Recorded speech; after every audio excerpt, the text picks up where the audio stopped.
It began with an accusation, loud, repeated, sharpened with malice, that certain men born to Muslim families had failed to assimilate, that they carried with them foreign values, foreign darkness, that their crimes were not personal failures but cultural ones, symptoms of a faith and a people that refused to belong. But beneath that accusation lies a truth far more unsettling. The ones accused of refusing to assimilate had, in fact, assimilated all too well. These were not Muslims upholding Islamic values. These were not children of Quran or followers of Sunnah. Nice. These were the sons of billboards and browser tabs, the students of music videos and hypersexual sitcoms. These were souls soaked in a culture that taught them from childhood that a woman's worth is measured by the curve of her body, by the way she is seen, by how many are watching and wanting. These were not foreign invaders. These were locals baptized in Western fire. And even ethnically, this wasn't a reflection of their native cultures either. These individuals did not grow up in their ancestral homelands, where elders, tradition, and religious codes still guard the boundaries of dignity. No, these were men raised in the West, in its neighborhoods, in its schools, in its digital universes, where decency is mocked, desire is sold, and shame is erased. The culture they came from would never have tolerated such behavior, but the culture they were groomed into not only permitted it, it celebrated it. And what grooms them? Not just the lawless corners of the internet, but the stage, the screen, the spotlight. The so-called entertainment industry, which has become the most powerful grooming machine in modern history. Song videos that masquerade as art while dripping with erotic choreography. Mainstream movies filled with explicit scenes of pleasure detached from consequence. TV shows that normalize hookup culture, infidelity, and the objectification of the female body. This is the training ground, and boys are watching it before they even know how to spell the word intimacy. This is not fringe media. This is prime time.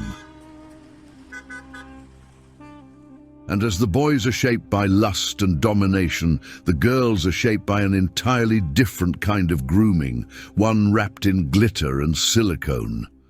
Female celebrities become icons, not for intellect, wisdom, or dignity, but for surgically enhanced features and curated hypersexual personas. Body implants, hourglass silhouettes, lips swollen with fillers.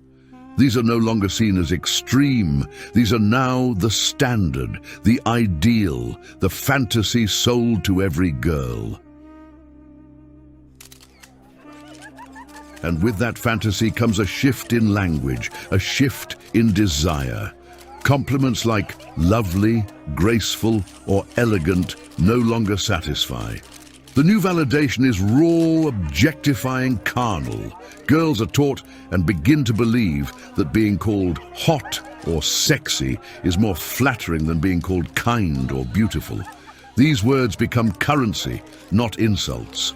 They are welcomed, craved, and even competed for. This is the language of grooming, rebranded as empowerment.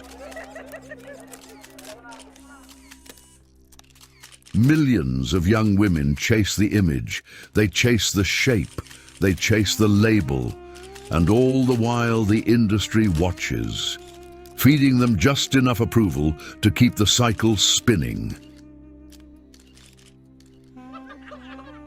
This is how women are groomed. This is how men are groomed. This is how an entire society is manufactured for exploitation. And this is exactly why in many Muslim cultures, especially the one most often blamed, Pakistan, boys and girls are not raised in moral isolation. Turning 18 does not make one unaccountable. Elders still matter. Parents still have a voice. Respect is not optional. A young man remains answerable to his father, his mother, even his elder brother. A young woman still fears the shame her actions might bring to her household. Accountability is enforced not only through law, but through family, honor, and community memory.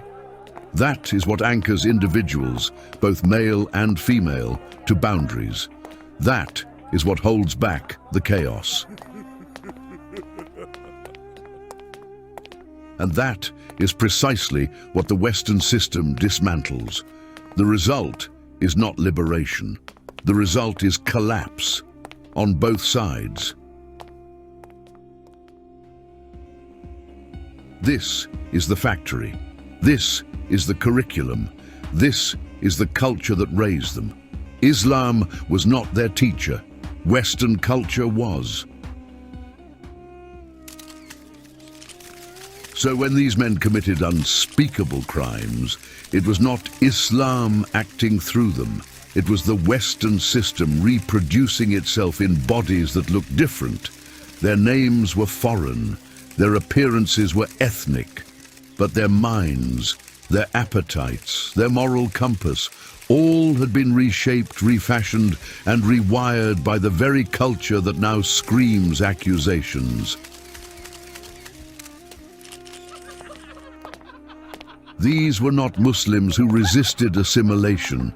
These were Muslims who were fully absorbed, who lost the anchor of their own deen and were swept away by the raging tide of moral collapse around them.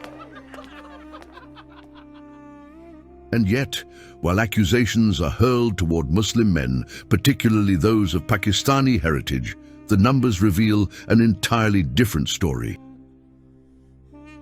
In 2023, out of 1,184 child sexual abuse suspects in England and Wales, 1,623 were white. That's over 86%. British Pakistanis, who make up around 3% of the population, accounted for only 2.7% of the suspects.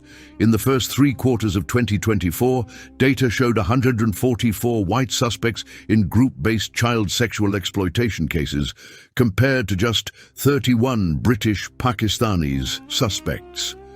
These are not vague claims. These are national statistics. When general child sexual abuse across the UK is examined, the overwhelming majority of offenders are white, native-born men. And yet when media headlines scream about grooming gangs, they rarely reflect the statistical truth. The narrative is weaponized, the spotlight is narrowed, and the dominant offenders are hidden in plain sight. The irony is cruel and complete. While society frothed at the mouth, demanding why these people didn't adopt Western values, the truth is, they did. They inhaled those values. They were groomed by them. They learned from the same culture that grooms its children through media, grooms its women into objecthood, grooms its men into predators, and then denies responsibility by painting the face of the offender as foreign. But the fingerprints on these crimes are unmistakable. They do not trace back to Islam. They do not trace back to ethnic traditions. They trace back to a civilization that has made grooming a lifestyle, indecency a broadcast standard, and modesty a crime of conscience. In the end, what stands exposed is not Islam.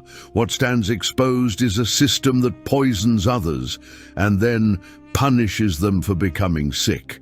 That is the real scandal. That is the real grooming gang. Silence in the court!